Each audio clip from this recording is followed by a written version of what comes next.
Magandang araw mga bata! Para sa ating aralin sa EPP4 Home Economics, ikalawang markahan. Ang ating aralin, pangangalaga sa kasuotan. Layunin, napapangalagaan ang sariling kasuotan. Naranasan mo na bang maglaba ng iyong sariling kasuotan? Para sa ating aralin, ating matututunan ang mga kagamitang ginagamit sa paglalaba. Bakit nga ba mahalaga ang paglalaba? Ang paglalaba ay isang paraan ng pangangalaga ng ating kasuotan. Sa paraang ito, inaalis ang mga dumi, alikabok at pawis na dumidikit sa ating kasuotan. Maaari tayong maglaba gamit ang washing machine o ang nakasanayan nating labang kamay. Mahalagang malaman natin ang wastong hakbang sa paglalaba upang mapanatiling maayos ang ating mga kasuotan.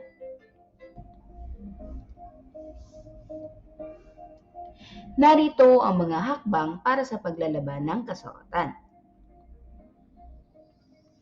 Una, paghiwalayin ang mga puti at mga dikulot upang hindi ito magkahawaan kapag ito ay iyon ang lalabahan. Pangalawa, unang basain ang mga puti bago ang mga dikulot. Kung hindi ka gagamit ng washing machine, ibabad na magkahiwalay ang mga damit gamit ang detergent o sabon sa loob ng 30 minuto. Pagkatapos ay isa-isang kusutin ang mga damit, banlawan ng 3 beses, unahin ang mga panloob, tapos ang mga puti, huli ang mga maong at dikolor. Isampay na, maaaring ibabad sa fabric conditioner ang iyong mga damit bilang huling banlaw kung nais mo itong maging mabango kapag natuyo.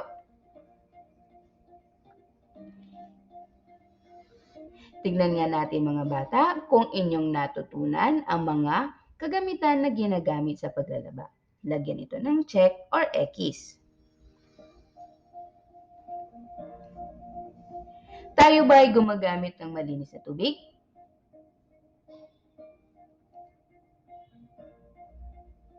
Laundry basket.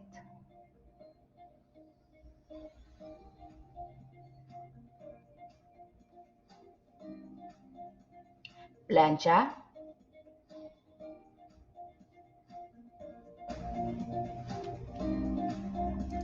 Planggana.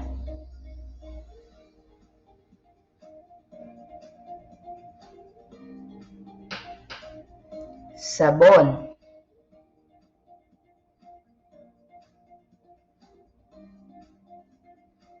Atin namang iwasto ang inyong mga naging kasagutan.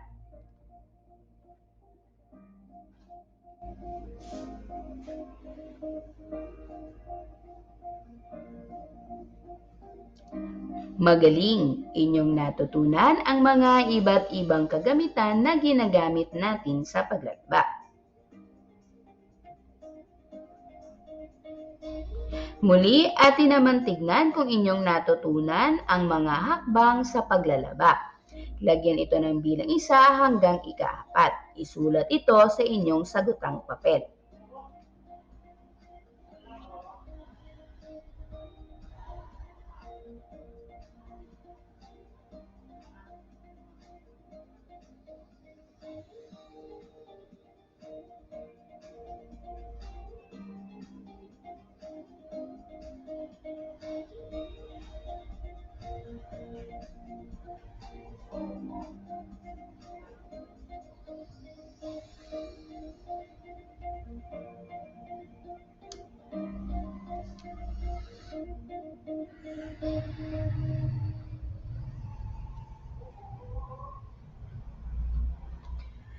Ngayon naman mga bata, ating iwasto ang inyong naging kasagutan.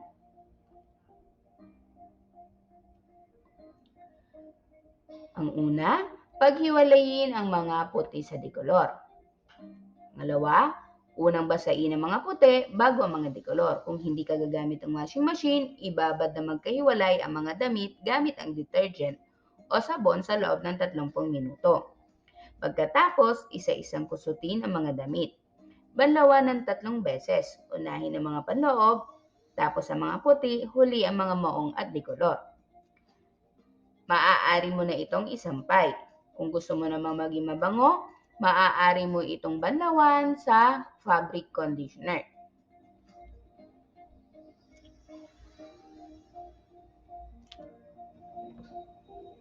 Sa iyong palagay, kakayanin na ba ng isang batang tulad mo ang maglaba? Bakit mahalaga na sa murang edad ay matutunan mo ang isang gawaing bahay tulad ng paglalaba? Maaari mong sabihin sa iyong mga magulang ang inyong naging kasagutan o isulat ito sa isang papel.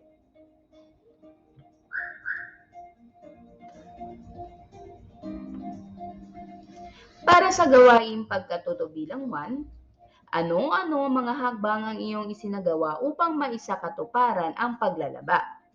Gawan ito ng video at ipasa sa iyong Google Classroom o ipasa ito sa Messenger.